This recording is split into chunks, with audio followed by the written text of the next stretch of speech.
You are listening to Word2Wordz, the podcast where two poets come together to share their love for words and those who use them creatively. Before we start this second season and this first episode of this first season, make sure you subscribe to the podcast and also follow us on IG, on Facebook, and Twitter, all at Word2Wordz. That is WORD2WORDZ. So you'll never miss a word from us. Now, let's begin the show.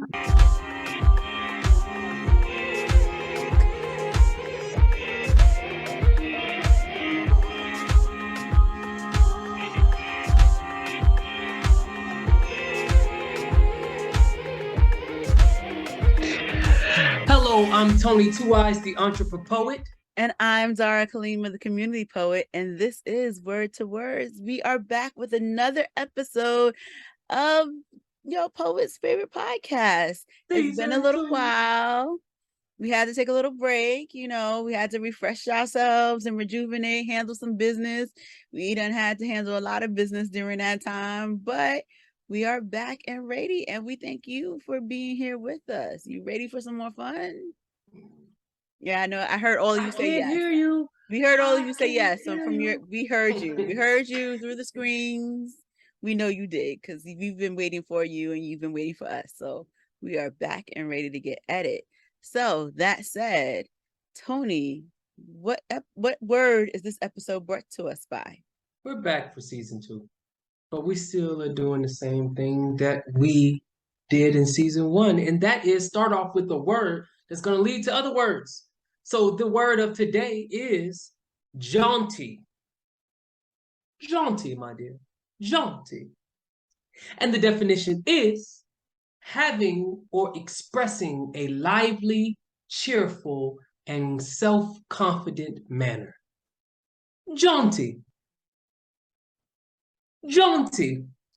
Use it in a sentence for me, please. Jaunty. It is a sentence. When you see me, you will probably observe 99% of the time a jaunty spirit. Am I right? Am I right? Can I get a witness? I mean, I think so, because it's either that or annoying. So I'm gonna go with that.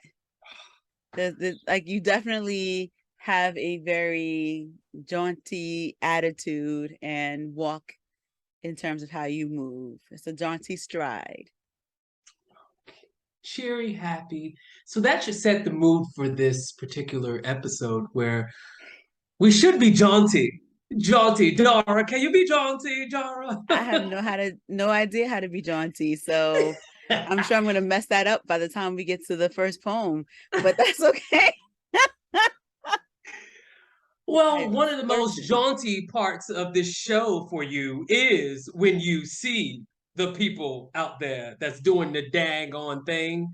That is Go true. ahead and tell us who we see. So this episode, it makes me really, really happy. So you're right. You're right. Because I feel a little jaunty in how I am. Like, you see me, I'm like hyped. If you're watching this, you see me. If you're listening, you can only hear how happy my voice sounds. But I was literally bopping in my chair for half a second, because I am so excited to discuss very briefly this poet extraordinaire, this daughter to I guess 2 people, this sister to at least one. I know she has a sister. I don't know about if she has any siblings, but I know she has a sister, other siblings. So she's a sister, she's a daughter, she is a mother, new mother, not even 1 year old yet. She didn't hit 1 yet, right? No, right? I don't think she hit 1 yet. You know who I'm talking about. So anyway, she has a beautiful baby girl. So that I'm gonna start there. And so she's a mother, and she's a wonderful friend. I love her personally so very much. But and you look at me like I'm crazy, like you don't know who I'm about to say. She's a sister, she's a mother, she's a daughter, she's a person. She's a person. She's an extraordinary poet. She is that's all we talk about on the show. Like, I know we talk about extraordinary poets, but she's an extraordinary poet.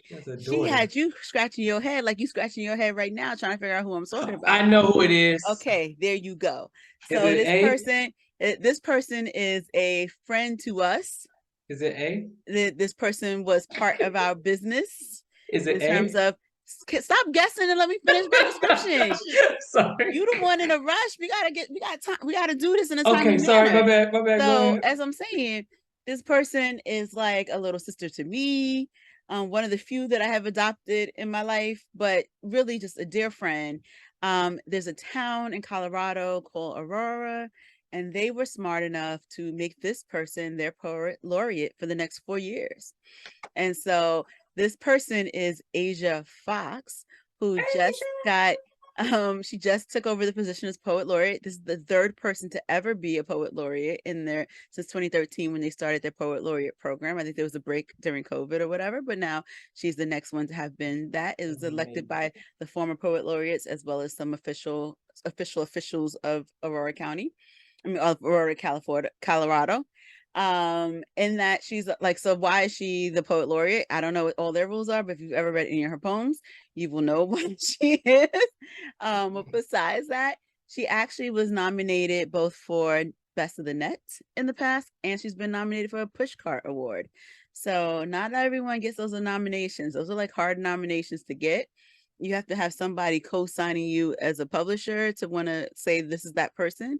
And so she has written some dope pieces. She wrote that piece about she wrote a medical examiner poem where she broke down a autopsy, but the very end was like this great synopsis of like the situation of Black men today. She's had some very interesting pieces in her repertoire, and she makes your brain work. But she's done the daggone work to get that award, and she's young, and she's a poet laureate, so that's like a huge deal. New York, I mean, Staten Island's position for poet laureate is not 4 years. I don't know how long the Staten Island poet laureate position is, but that's coming up soon. So like poet laureate positions are not necessarily always 4 years long. Hers is 4 years long. That's her tenure. So she will be doing this thing until 2026. And I am super hyped for her because if anyone deserves it, she does. She's been making waves out there. She is the bee's knees and all of that. And so I just want to say, not only do I love you because I love you as a person, but I'm also just super, super, super, super excited for you because no one else, like, you deserve it. You deserve it. If you guys do not know the work of Ahja Fox, I'm going to need you to get your life together. I'm going to need you to go hit that Google button right now and type in Ahja Fox. And it's not like how you spell the country. It is AHJA.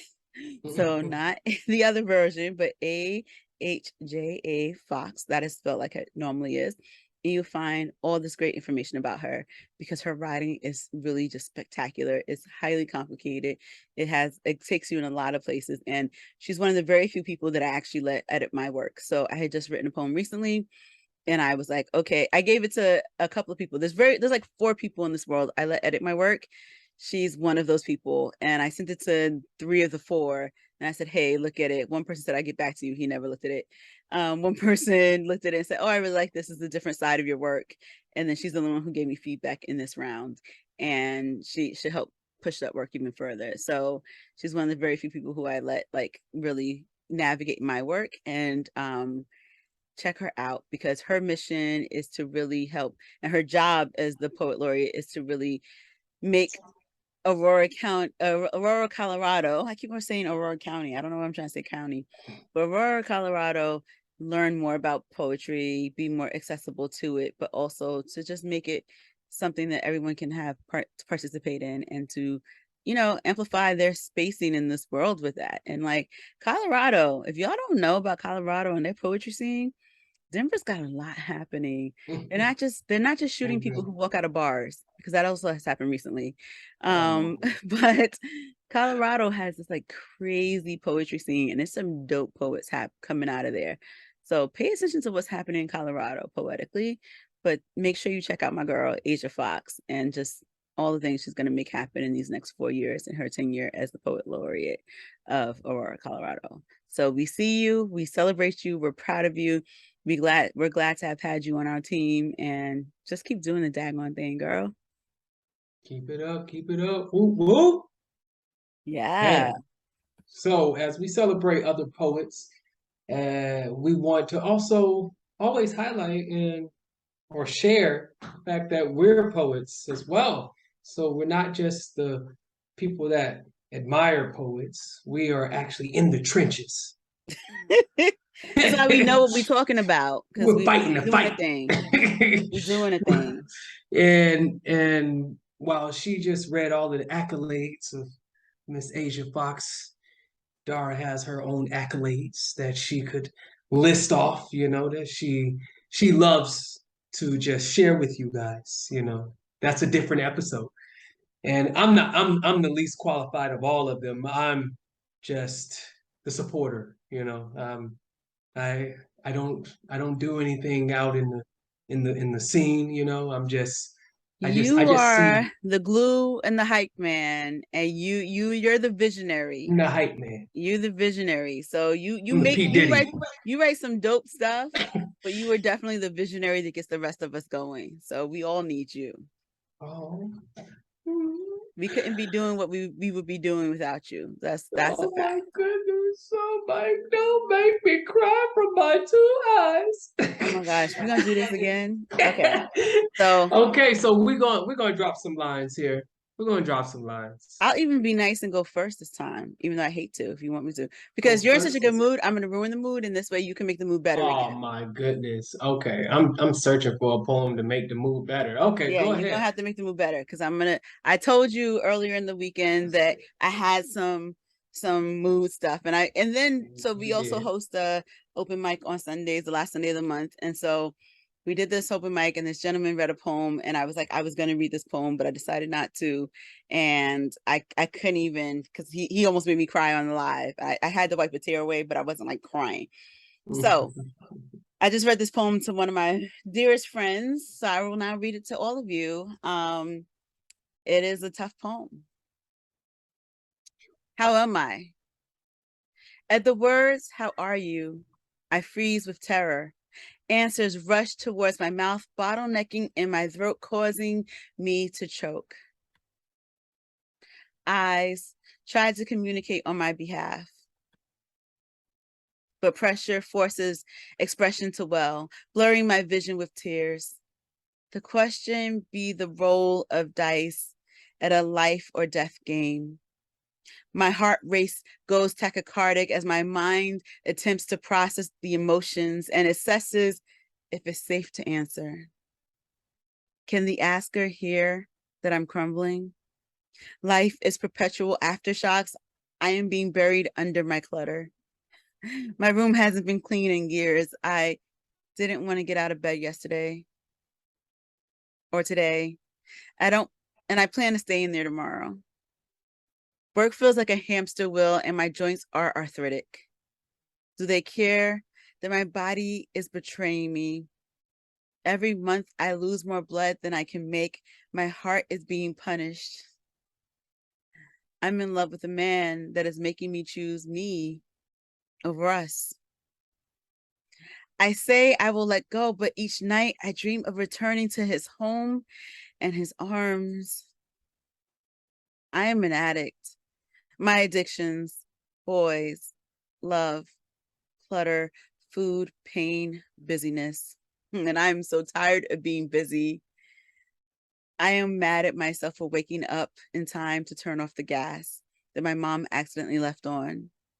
I am pissed off at my parents for being ordinary non-superhumans. I am angrier still at them for aging and at my sister for dying. This was her job.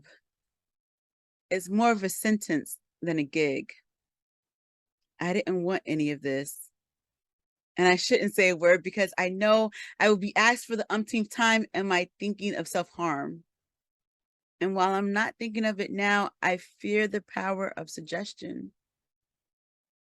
They'll think me crazy if I suggest part of this is just the price of my melanin. It costs too much.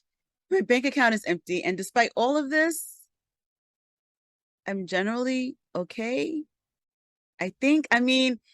I'm finally healing from the whiplash, and the scars from the tongue lashings are mending. No one died today, though I'm holding space for friends losing people. But I'm carrying all of this on atrophied arms on knees that creak so loudly they wake me up at night, and I already get less than 5 hours of sleep on average. There's just too many words, or maybe not enough. Not sure if the asker is ready to hear. I almost wish they'd not inquire about my well-being, for I become a deer in a spotlight.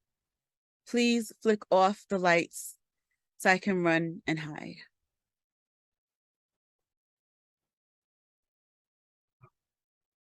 I was contaminated from being given poison and having it shoved down my throat. It slowly ate away at my insides. But then her lips were my antidote. I had an infection in my love. I didn't know how I got it, but the first time her eyes stared at me, I received antibiotics.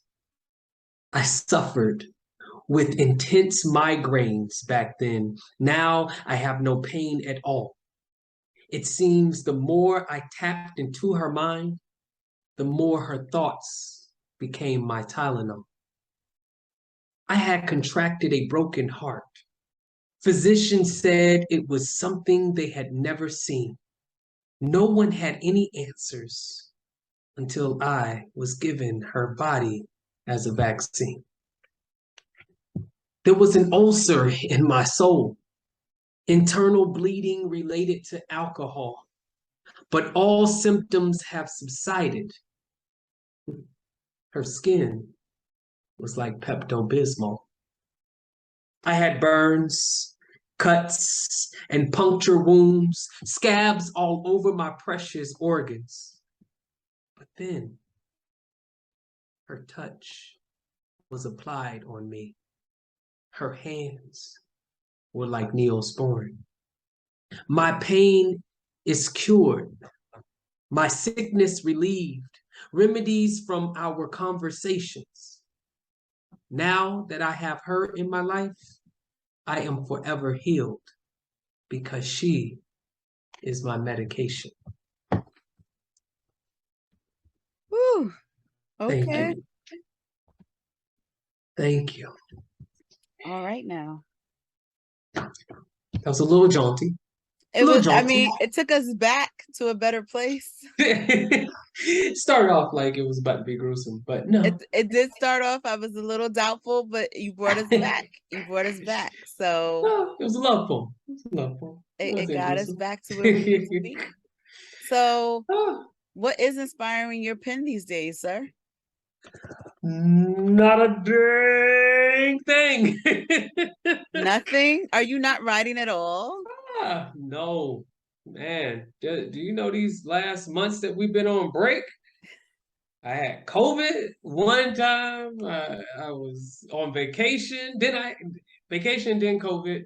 Then I have a new venture that's taken away some of the time, to writing, and it's a lot.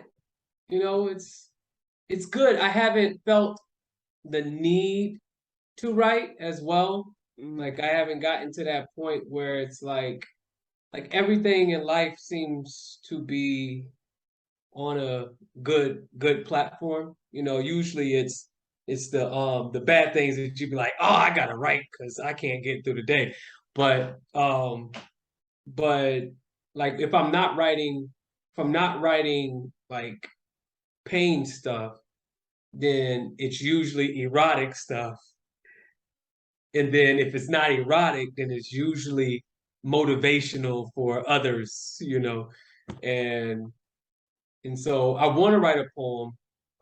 I thought about it just actually talking about the fact that I miss the pen and actually turn it into an erotic poem where it's actually an erotic poem about the pen and the relationship with the pen and how it leaks what I speak or the things that are concealed, but at the same time, within the confines of its grip or my grip on its tip, or maybe its body, and its tip then writes and slips upon a piece of paper that is just like our bed, and it then starts to write with masturbation, salivation, giving me head, and I don't know what I'm supposed to do, orgasm or hand spasm, and so that's kind of what I want to write right there, but more elaborate and in detail. But yeah, so what's inspiring your pen? Because it's nothing for me. So I had to open up August. So July I did not write anything. So since the pandemic has happened, I have written, I don't know how many poems, but I definitely believe, and I'd have to actually do the math, but I definitely should have, given my performance over the last few months. I should have crossed over that 2,000 threshold lifetime poems. So I should have crossed over, if not before this, because July fell off. I should have hit it this month, because I was at 60. Had 60 to go when I last did the pullover from May, and I wrote a whole bunch in June. So what I wrote in August should be pushing me there. I should be there, whatever.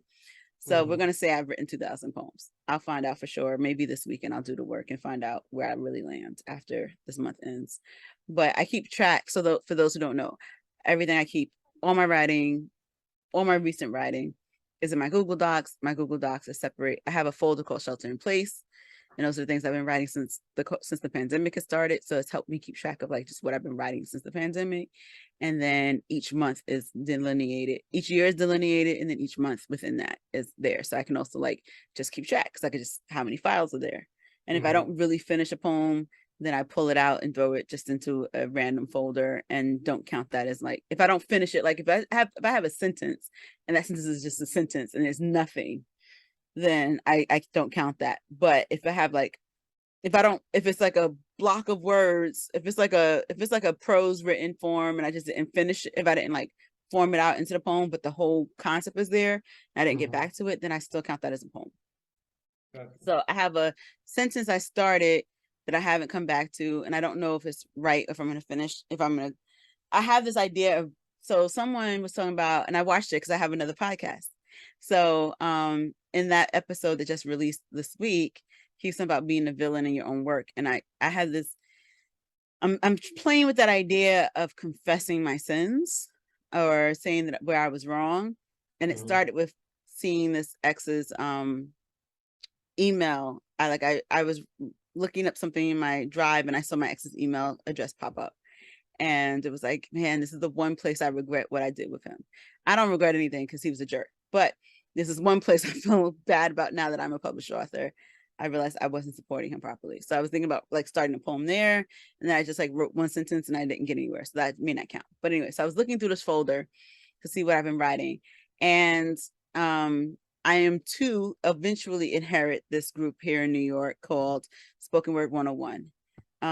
That's been led and founded by Bobby Gonzalez. And so he has decided when he decides not to lead this anymore and he passes on the torch, I will be the person who picks it up. So I sort of give him some words here and there about what he could do or not do, but I don't, he's the leader of this. I just show up and do what he says. But when we go virtual, which we did early in the pandemic, and we may do something else in December, so that we can capture some of the people who have not come back yet again. So just like a one-off day thing or whatever. Whatever. So I am like I'm his second, even though I'm not really his second. I'm not really active right now. I have seconded him since the pandemic started. That all said, he finally got into being in person because he does not like doing digital.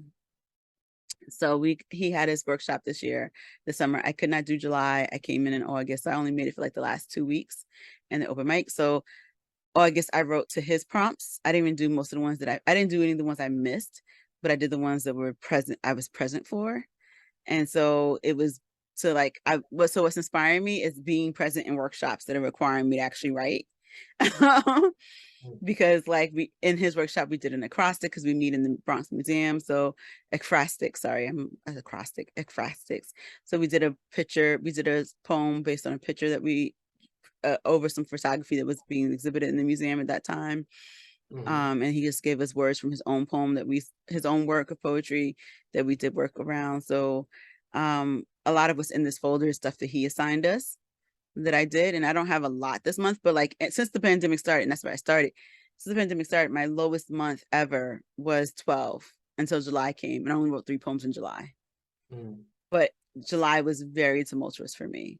So right now, even for this month, I have 13 for this month. So I'm at least ahead of my worst month before. Yeah. I hope never to have another July anytime soon. But July, I just could not hit anything. I usually do a 30 and 30 in July. I could not write anything in July. So hopefully, so what's inspiring me is assignments that people are giving me. I got some feedback on a poem from a competition I did. And so I went back and rewrote a version of that. So because I did such a drastic rewrite, I made it as another version. So I'm a bit of an editing phase. So I'm preparing to do my next project. And what I realized as I get closer to that project, I may have to do a heavier editing than I've probably done with any of my other books, because my writing voice has changed so much that I may have to do a heavier lift on closer to rewriting editing and just cleaning editing, because my writing voice has shifted so much that to marry the sounds of my writing, I may need to do a bit more work. So that my writing is not so drastic between different poems in the book.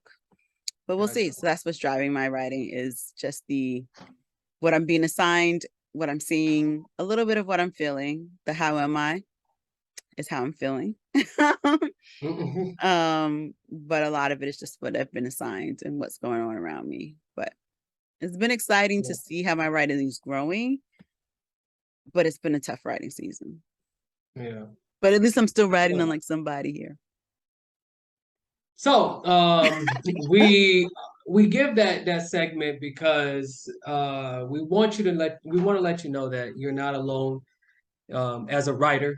Sometimes it can be not as jaunty, or you don't feel as jaunty because of the fact that you haven't picked up the pen, or life is going crazy, or you don't know what can actually inspire you. You run out of ideas, and maybe something that we go through, something that we experience, can help inspire you to go out and challenge yourself, take a workshop, become a part of a group like Dara, or it may just be you may have to just sit down and just write what's on your mind, or you can come to the reality that Dara and Tonii didn't write this month, or they didn't write as much.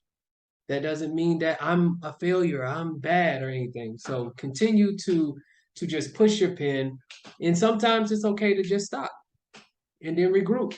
That sounds like some words of wisdom right there. Yeah, that's the next one. Yeah, so I think you covered the words of wisdom actually right there. Nope. So that is a word of wisdom too. You're saying that's it? Because I mean, for me, my words of wisdom tie right into the let's talk about it. So the next section that we would do is let's talk about it. And so my words of wisdom tie right into that same topic for me, because the let's talk about it. Part of what's been happening for me, I'm gonna be very honest. What's been happening for me is all around feedback, criticism, putting your work out there. So I put a Facebook post up the other day. A couple of days ago, I got 2 rejection notifications. One from a place that actually I had gotten accepted to before, and then this is the first time they rejected me. And then another place, and I thought I would get rejected this time, but I was hopeful because I've gotten accepted by them before. So, and then another place rejected me again. But I didn't just get 2 rejection notifications in the same day. Those suckers landed less than 90 minutes apart from each other. Oh, wow. And I've been having a hard time, period. Like in life, I've been having a hard time. But in addition to having a hard time in life, I've been having a hard time with my writing, and not with my writing, but with my confidence in my writing. I am a really good poet. I'm going to own that. But the problem is that because people have really encouraged me to start trying to get myself out there, and because also to get to the point where there's further acknowledgement of my writing. You can't, like, self-publishing is great, and I'm especially for poetry, highly advocate for self-publishing, despite what some other people would say. Poetry is a harder one to get picked up unless you're like a poet laureate, or unless you're like a big person, right? Like, it's hard to get picked up because there's just too many poets out there, right? But I think it's to not get recognized as a poet, you have to have other people co-signing you. So then you have to be out there getting published on these other publications. You have to have other people co-signing your name. And so finally I was like, all right, I'm going to start doing this. And I've done a little bit in the past. My name is in other publications for sure. My name is on other publications as an editor. So my name is out there a little bit, but there's still small stuff. But there's been me trying to be out there a little bit more. I don't necessarily have the spine for it. So my ego has been very bruised with all the rejections, and or my voice has been changing in since the pandemic happened.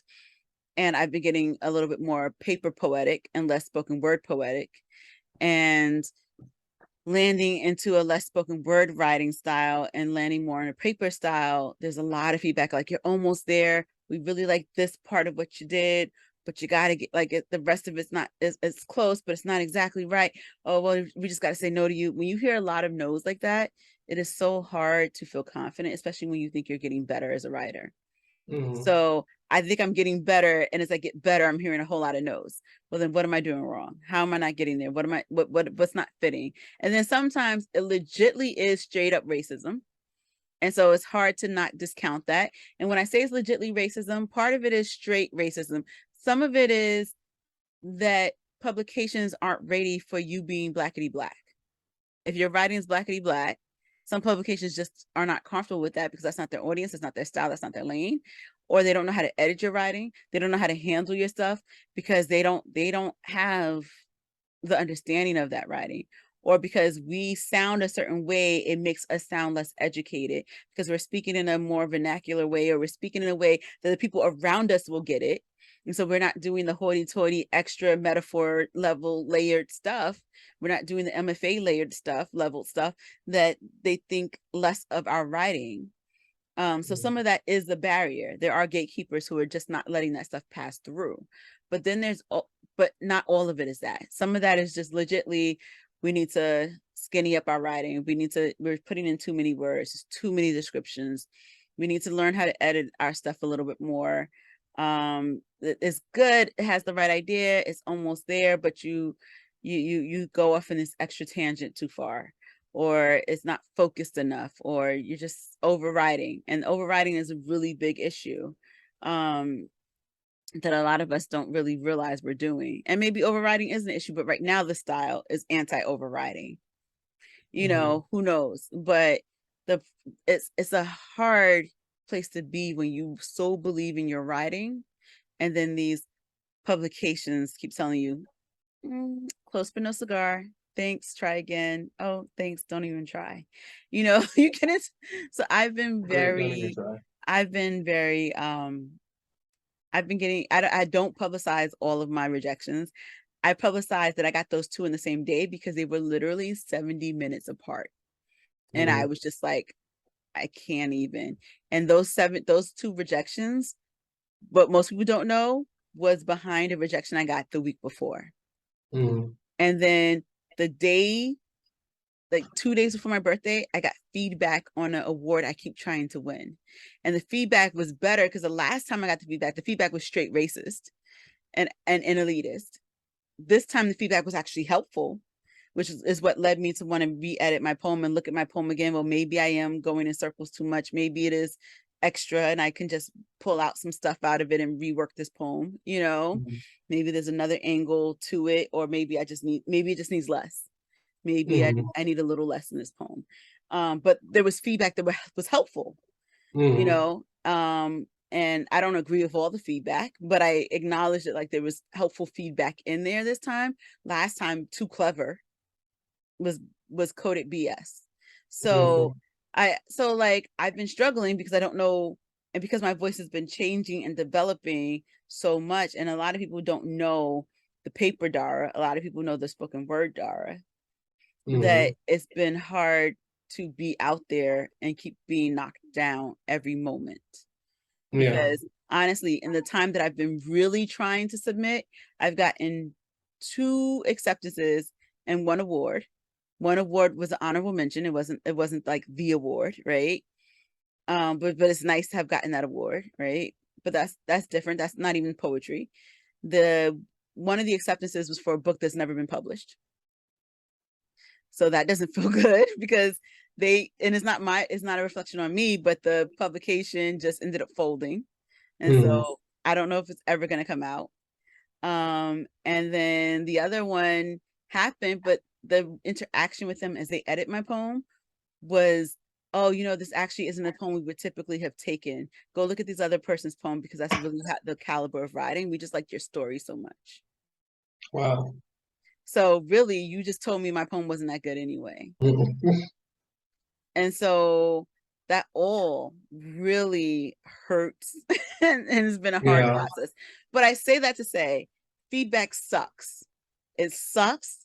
It hurts. And it really sucks when you keep hearing you're almost there and you think you're already there. And someone says you're almost there. And you're like, what the heck? And I think a lot of people are really, and I mean, but there's things at play.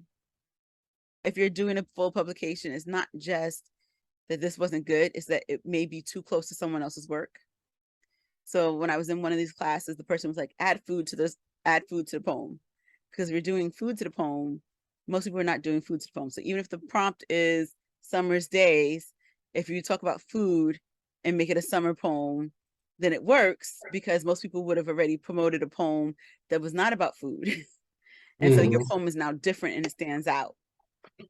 And everyone else would have done about the sunset and the crickets and the cicadas, you know? And so your poem is different, but the problem why your poem wasn't chosen was not that your poem wasn't great, but there were 10 other poems that came in before yours that all did sunset, cicadas, crickets, and fire hydrants. So your poem has to be so different from everyone else's. Just like me and that gentleman yesterday, our poems were similar. They're different, but they're similar. So therefore, we would have knocked each other out in the competition. It would have been either whose was better or who came first. And so there is that. So my words of wisdom tied to like, let's talk about it a little bit. It's not just like the feedback sucks. It hurts. It can totally stop you, but also don't get lost in it and keep trying because one, not everything's for everyone. There may be a publication that wants it, or this is a lesson to learn what you need to do, And so as much as like it sucked, that night, everyone encouraged me. And even though I sat there with tears literally falling out of my eyes, there's the tear that runs down your cheek or there's a tear that pulls. No, like tears were hitting my pillow. Like I'm on my phone and tears are just falling out of my face because I'm so hurt. And I couldn't even respond to everyone who was sending me all these beautiful messages on Facebook. Some were private, some were just in the thread. But I got up after like 2 or 3 hours of sulking and crying. I got up, I sat in front of my computer and I submitted to 2 more places. And I have about 6 places in my queue to apply to over the next few days. So it's also about like, try if you can figure out what your thing is, what's wrong, or I'm trying to start a new group and I'm not announcing this properly. I'm not announcing it yet, but I'm trying to start a group that will help us do that. But that's my next mission in life is I've been feeling called to do this, is to start a group that will help us edit. And I think I'm gonna do it as a local group because there's other groups that exist already, but help us like refine our work, help us figure out how to do this better than we are. Because so many of us write and are done and here it's done. But a poem I wrote this week, I wrote it because I was upset about something that happened. And then I had already looked at a competition and the competition said, use these 3 words. So our poetics 8, essentially, but it was 3 words. And I was like, if I could add these 3 words to my poem, it will lift the poetic nature of my poem so much further than what I just wrote. because they're not even tied together. Like these words have nothing to do with my poem, but it lifted the poem so much into a poetic place. But that lifting of the poem with those 3 words ultimately also kicked me into refining the poem, refining the poem, refining the poem, refining the poem. And then I've been working on it with a friend. And we've been like, I could listen to the feedback. I didn't take all the feedback. And I will submit this poem probably tomorrow night. But and we're still sort of playing with what the title of the poem is. But like having the feedback from someone I trust, as I was already not so in love with the poem to be like, I am never editing this because it's so perfect and done. But immediately, like, I can make this better. I know I can make this better because this poem was good. Like the base of it was good. But it was like, but if I add these 3 words, then I can submit it to this competition. So let me see where I shove these 3 words in. So I shoved these words in and I had to change the poem. And I was like, okay, so now that this is in here, now let me edit this way. Let me do this. Oh, if I get rid of this, it's better. And like I had this and I shift it here. And and then let me refine that a little bit. Oh, this is a little clunky. So if you start playing with it that way, then you may be finding there's more in your work than you thought. It's not just what you wrote and done. So don't let all the feedback get to you. Don't let it dismiss you. Don't let it undermine you. And if you really think it's done, then let it be done and go your own way to get it out there, because some of these people ain't ready for you. But also learn from it. When there's actual feedback that's helpful, like when the person said on my feedback that came right before my birthday, which could have completely undone me, said this could be workshopped. That was signed, and like I would love to workshop this, was something that was like, okay, great. So there's something in here that needs to be whittled down a little bit. And they kept mentioning this one poem, like I think they liked the poem, but there was also something wrong with it. So like, okay, well, let me look at this poem again. What can I do with this poem based upon their feedback? What can I do to lift this application so that next year maybe it's a better application, or I throw the whole application and apply a different way again. We'll see what I do next year. But like there's these options now. So my words of wisdom and my let's talk about it sort of about like all of this sucks. This the trying sucks and it hurts and it's terrible, but don't let it toss you about. Don't let it throw you about. Don't let it give you don't let it make you give up. But also see if there's anything in that feedback that can push you forward, because there may be something to push you forward. And like every publication ain't equal. And I'm not saying that to say that like the local stuff that your community organization is doing isn't great. It's great. But if you want some notoriety, you may need to go outside of your local place. If you want to be the next Poet Laureate, then you want to be in a place that's actually nominating people for Best of the Net and push carts. And that may not be your local organization. So you also need to start applying there. You need to see what they're putting out there. And then you need to see, does your work match that? Or can your work compete with that? I was applying somewhere yesterday and I was like, I don't got the work for this. And I told somebody else about it because I was like, your work can do this. My work can't do that. My work cannot. Right now, what I got in my bandwidth or what I think I have, I don't have anything in my arsenal to be applicable for this competition. Go have fun. Yeah. But you got to know. So you got to try. So I just did a lot of talking my bad. I was like, I want to try to come in, but I don't know where I could come in at. I was like, let me just wait to the end then. But one of the things that you brought up reminded me of something that my father said, and something that plays in my mind. He said, "You're never great until they say you're great." And I was a kid when he told me that. I didn't know what it was. I was like, what do you mean? If I think I'm great, if I say I'm great, I'm great, you know? Because on the other end, he taught me like, whatever you say you can do, you can do, you know? So, but what I have grown to realize is that you're only as great as the social or the setting that you're in, and it doesn't mean that you're not great. It means that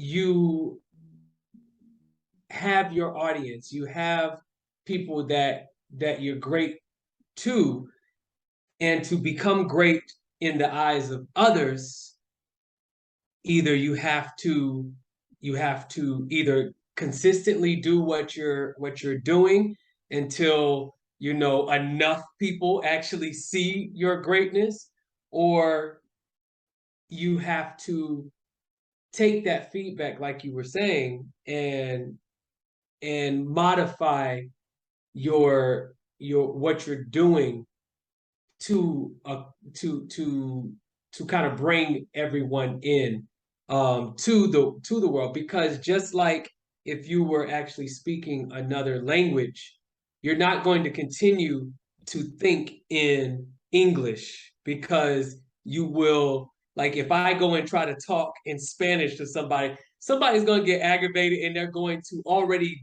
like rate me on the fact that I'm communicating in their language, but I'm communicating with my ability. And so they could I go and lead one of their countries with that? No, I couldn't. And so I need to then take their feedback or ask them, how can I do that better? Or how can I learn this and that? And how do I think out of that and learn their language to then become great in that particular realm? And it doesn't mean that I'm not great in English. I could become a leader in English, perfectly fine. But then when it's time to communicate with another group of people, can I still translate that? And so as a poet, and that's what we do in our workshops and everything, we're actually gaining experience in using the passion that we have, the experience that we have, to then communicate it in a different language to gather another set of people, and then another set of people. And I think Ahja is one of these people that, even from my first encountering with her, I didn't know exactly what she was talking about, but I knew it was great, because I felt like, okay, she's hitting me with something that is totally like above me, but I know it has, like, some lines from rappers. It's just like, this dude just was rapping on multiple levels, and the person down here that just looks at it for face value was like, oh, that's a great line. But then the person that actually has the background was like, oh my, I can't believe, how did he do that? And so I really, um in those moments when, and I'm not just talking to you, I'm talking to anyone.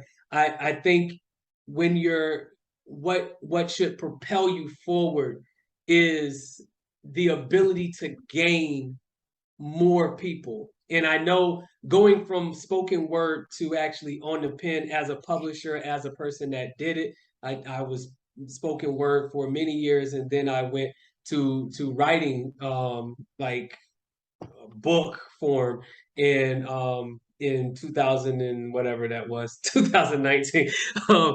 But it was a totally different style. I had to basically get rid of a lot of poems that was spoken word, because when I'm speaking, it requires me to actually say it in order for the essence to come forth. Someone else reading, if it was a white middle-aged lady reading my work, it's like it won't have the same effect or the same voice or the same, it won't propel the same way into the ears or the eyes of others. And I think that's one of the good things about what Nupur does, is she reads the words, and if she's actually able to grab the essence, and people actually get it, or they hear it, and they still they get what you were trying to say and feel what you were trying to say. I think that's a sign of, that ability to transform in many different languages in your pen. And I know, one of the conversations that we had was, far as the Black voice in a written form. it's very hard when there, and I mean, we can, there's a whole thing in that, far as what's black voice, what's white voice, and proper and non-proper, and that just comes with historically gatekeeping, all of that stuff, that's beyond that. But even when you look at like publishing right now, and I think you said it, one of the things is like, right now it may not be a time for the voice type of poetry. It's more like, even if you look, who's the top, Rupi Kaur, whatever. She's doing Amazon specials and stuff. But her writing is short. Her writing can be read by multiple people in multiple language, and they're going to get the essence of what she's trying to say. There's really no connotations, but that comes with the style. And so you've written in multiple styles before, and you have a plethora of work that's in many different forms. And I think, if you take all of that and actually take your voice and use the tools that you have and modify, I think you're going to blow them away. Not modifying the voice, but not modifying the essence of what you're trying to convey. Because in reality, this is actually supposed to be read by people. It's supposed to be read by someone else. It's not you actually sharing your story per se. You're actually sharing it so someone else can read it and actually can feel what you're trying to say. So to modify is not to get rid of who you are in the poem. And I think that I've seen your work. I think this poem that you actually just read is also different in form and delivery than you normally do. And I think that could possibly translate maybe with few a few modifications or edits, maybe not so personal if you get rid of the personal parts and maybe make it more holistic. I don't even know if you had anything specifically personal. Like if you said I went to the hospital at September last week or whatever. Like if you get rid of that and modify it to where it's something that more people can understand, it will actually be a powerful poem, because it's something that everybody feels. Okay, right now these things are all happening, and get to a resolve at the end. And I think it's powerful. But all of that to say, you're not great until they say you're great. So you keep going and you keep collecting the feedback, like you said, to then grow your work to more audience. And you do that by having taken their feedback and then applying it to your work and your skill and the gift that you were given. And that's it. Yeah, you take what works and you throw away the rest. But I think, we have to, that I caution against two things: taking too much so that you lose yourself, but also being so boastful about where you think you are and not listening to it either. Exactly. Yeah. There's some people who think they're good and done, and you not done. Sit down and learn your lesson. We're never done. You can be a lawyer, you're still not done. You're still working. But there's people who are like, "Oh, I just wrote it, I'm done." I'm like, "But but did you edit?"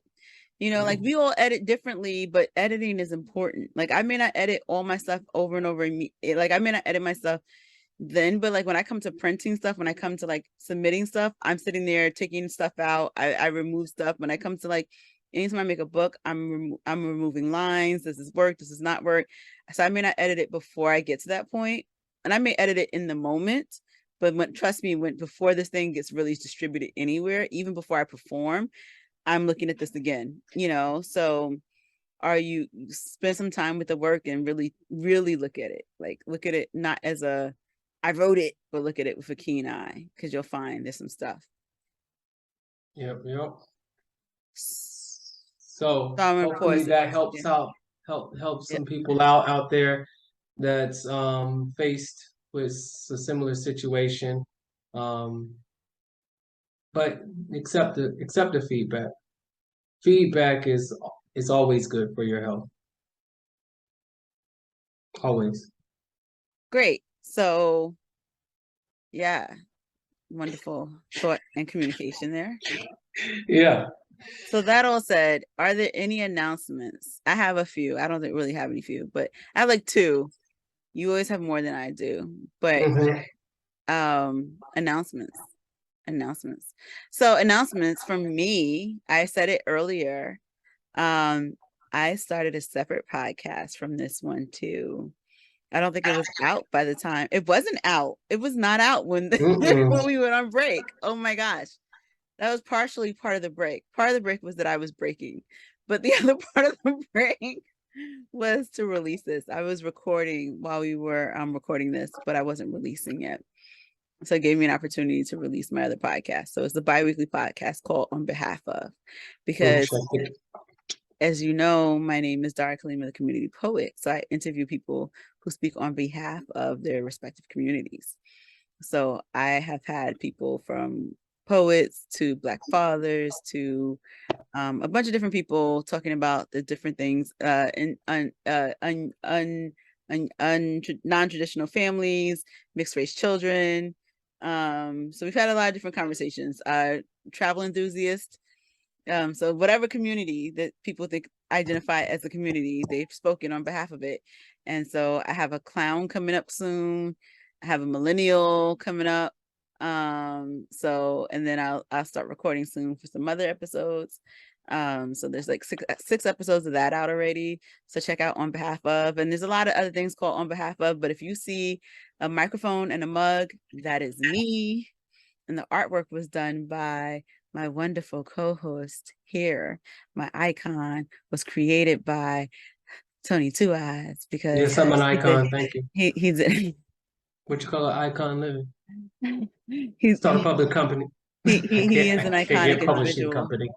But he is an iconic individual, but he definitely did help make me make that image together for the podcast. So check out On Behalf of, because it is a different type of conversation. It is not this type of conversation. I actually missed this conversation because this is my baby, right? Like this is us talking about poetry. And I don't really get to talk about poetry. I had the last episode that came out was all about poetry because it was with a poet. But generally speaking, we're talking about whatever they're talking about. And it's not really my opinion. It's me learning about other communities.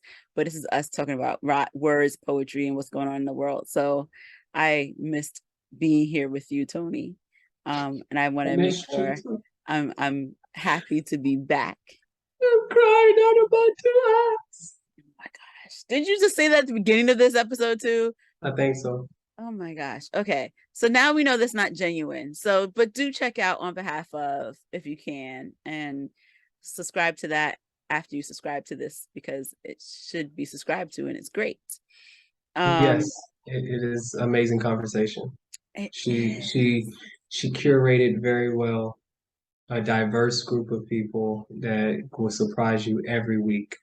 So, every bi-weekly. Bi-weekly, yeah. So the next episode comes out in another week and a half. So I have to prepare to get that one out. But I think the next one is the millennial, and there's probably a clown after that. But if you're terrified of clowns, don't worry. He's not wearing clown makeup or any of that. It's just a conversation about the circus arts. And it was a really fun conversation to have as a friend from college, and I've been a fan forever. So it may actually help you undo your fear of clowns, because you get to learn about one in real time and not find him scary. Yeah. But that all said, Poetics University, which is a organization that Tony is the president of and I'm the vice president of, because I told y'all we be busy. This is why we had to take a little bit of a break. Our hands are in a lot. We got Simple, we got Poetry University, we got a whole lot of stuff going on. We even have the New York City Poetry Festival coming up too.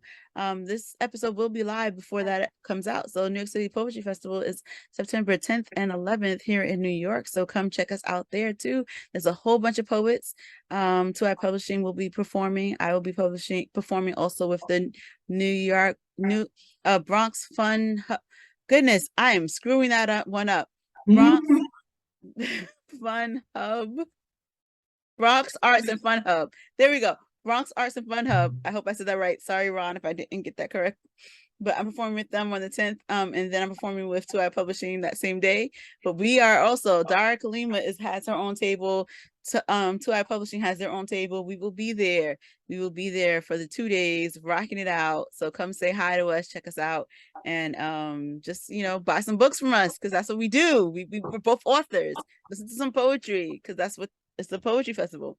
But that'll say, what I was really trying to say is Poetics University. Poetics University is offering our specials coming up. It's one special, but we use the S word because we specials like that. So our specials coming up, Grave Digger. Grave Digger is about to be released, and our specials Grave Digger will come out soon, where we are going to help you dig into your old poetry and release and make it new of it. So it is our box cutter series. It's led by the artist Anubis, who is brilliant and will change your whole world when it comes to writing poetry. But he led our first box cutter workshop, where we actually sat there and looked at different forms in which he has utilized in his writing for us to be able to break that apart, get it going. And so we're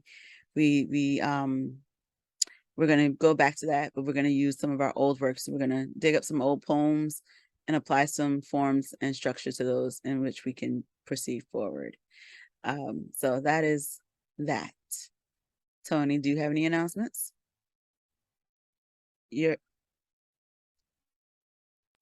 No, just 2i Publishing has our more books coming out very soon. We're not accepting any more applications, right? I'm sorry, not applications, but submissions right now. But stay tuned to the new titles that are coming out. We have a lot in the works. We also have Simple that has some titles coming out.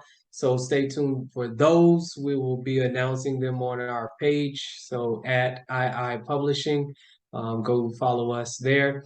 And then also get to know this word called BOP. BOP, BOP, BOP, B-O-P, BOP, BOP, BOP, dirty pop. Dirty Bop, because that's going to be a book of prompts released by Poetics University and also 2i Publishing. It's another book that will help out poets with the creation of poems by inspiring you to write according to prompts. There's going to be 366. Oh, we did do 366 prompts, from pictures to, okay, I'm not even going to give you any hints. It's going to be a whole bunch of prompts from all different types. So please go and just follow Poetics University as well as 2i Publishing. We'll be announcing it on both of those in the up and coming months. It's a great gift to get a poet if you are a poet enthusiast and not a poet, but it also is good for writers too. You could possibly use it to be inspired as well. So those are my announcements. Now it's time for the top of the dome. So now it's time for Top of the Dome. Top of the dome. Top of the dome. Top of the dome. It's that favorite time of the episode where we're going to take 5 random words from today's podcast, and then also combine that with the word of the episode to make an impromptu poem. Each one of us are going to go one at a time, and we're going to take these words and we're going to see what happens. So the first word, as you know, is jaunty. Then we have aftershocks. And then we have feedback. And great. Like Tony, the tiger. The next one is consistently. And then, because, you know, we are 2 poets doing the poets thing, we're just going to do poets as well, because we mentioned poets a couple of times today. So we're just going to do poets this time. So let's get into this. Rock, paper, scissors. No, I started it. I'm not going first. Oh, wow. Behind you. Okay. Wow. That's... Yes. Okay. Consistently, I'm insisting that you see me for who I am, not for what you want me to be, not for who I claim to be, but who I am really. I know you see the jaunty pace in my step and how I always have the right foot in front of my left, but sometimes my left stumbles and it's left, left, right, right, left, left, ground. Without a sound, I'm sometimes not great. Although my name is Tonii and I can roar like a tiger, but please understand that sometimes I falter, and these things can be either from the earthquakes or the shakes that produce the aftershocks of the clocks ticking in my life and never stopping to just give me a chance to breathe.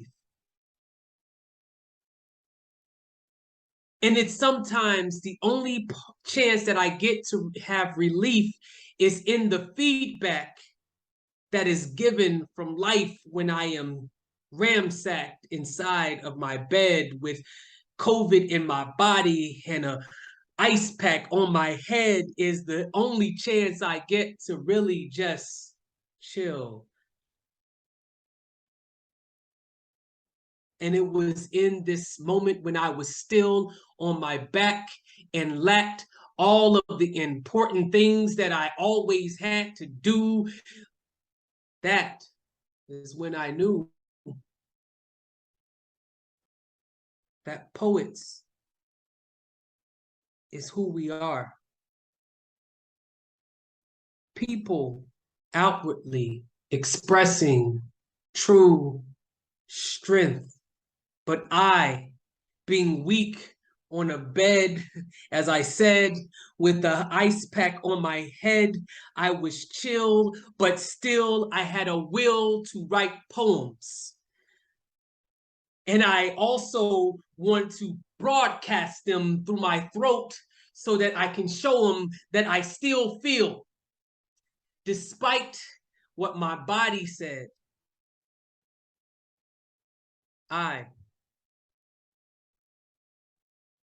got better. And this poem is... See, people often mistake poets for being jaunty, of having peps and steps because we just happen to verbalize all the surprises of life. But life be nothing but a series of aftershocks. See, the earthquake is the moment in which we are birthed, and then every moment after that, we just keep getting shocked by the next thing that comes. And so we grab our pen and write through the shakes as we try to figure out how to stay stable through the quakes. And our writing is just a bit of the feedback from all that comes our way. We try to document it in hopes of being great one day, hoping someone has noticed what we said or the way in which we translated all the waves that have come our way. And so we consistently, every morning, try to pen what comes within. But it just don't be that easy sometimes, you see. Sometimes the poetry almost be killing us because it just keeps coming and it just, there's no release. But everyone be thinking it's just our job to be jaunty. But when has life been that? When has it always been smiles with peps and steps? Don't you see the tear on the clown sometimes? And it's our job to document that too.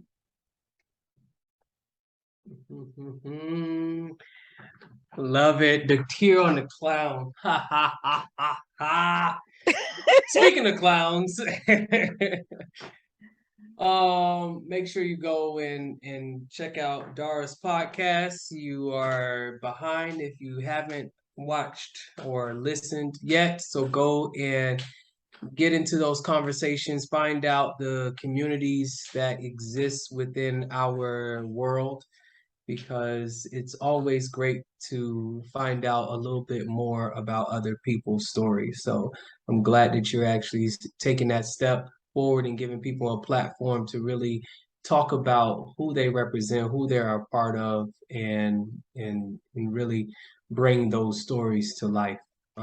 It's been Wanna interesting. It's been interesting, like say, just learning about those say different communities. I'm sorry, my bad. I didn't mean to say, but it's just been interesting. It's been interesting learning about these different communities. find out more on the next episode on behalf of. But no, thank you for listening to Word2Wordz, the Poets Podcast. The theme song that you heard at the beginning was brought to you by the skill of Eric, Ty, Sky, the DJ White. I don't even know. I've never done that before on his name. But that is, with that being said, we are your host. I am Tony Two Eyes, the Entreprepoet. And I am Dara Kalima, the community poet. So please don't be shy. Reach out to us by submitting words for the episode, the frustrations that you may have, any topic that you want us to talk about that may be, something that you experienced. We can read your story and we can talk about it. And also, if you have a poet that you would like to send to us to highlight, please do send it. Let us know about them. Give us some details, and we will definitely make sure that we highlight them on our We See You segment. So that is the first episode in season 2. Please stay tuned, like, subscribe, tune in to Word2Wordz. We're back with season 2. We have a lot of things in store for you in this season. We're going to step up the game a little bit. So hopefully you haven't had enough of Dara and Tony. Keep listening, keep tuning in. We'll be back next week. Ty, the DJ White, sorry. Eric, Ty, Sky, the DJ White. Please let me hear that tune.